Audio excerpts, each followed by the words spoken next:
when I've been interviewed about resources in this country is about softwood lumber.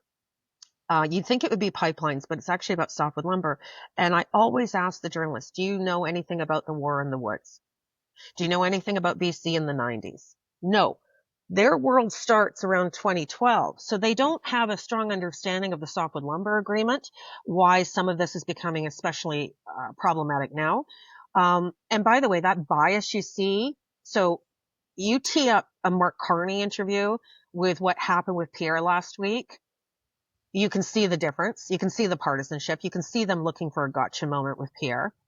That Yes, there was a strong bias against Harper when his stars started to fade and Trudeau's landed on the national scene. The journalists by far are socialist, extremely left leaning. You're not going to find a middle of the road soft, sort of red Tory type in there.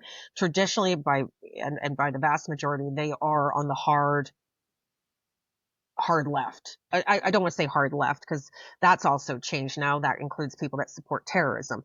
But, they are lefties and they like subsidies. They like that the taxpayers paying their salaries now. They like all of that. And now we're in a Yeah. conundrum.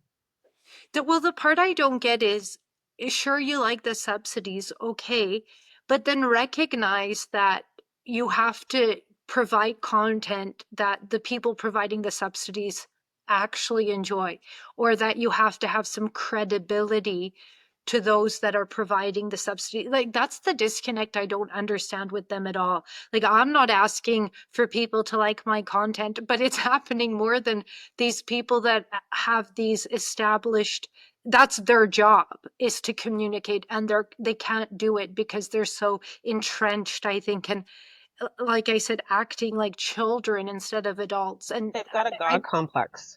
is that what it is? I find that if you talk to Andrew Quinn, I haven't spoken to Andrew in years now, and Gary Mason is the king of this. I was so put off by something he said to me a few years ago, so upset about it, because I had a lot more respect for him. I think when you meet some of them and the young communicators start to actually have to wrangle them and hold the line, you really see what you're up against. It's no more nicey, and it can be uh, quite shocking how brutal it really can be, especially when you get the entitlement piled on. And I don't remember seeing a female uh, old school reporter as arrogant as some of these guys I've just mentioned. The sense of entitlement that what they say goes and there should be no question about it. There's no coincidence that they're all opinion writers. And I believe at least a few of them have written some books.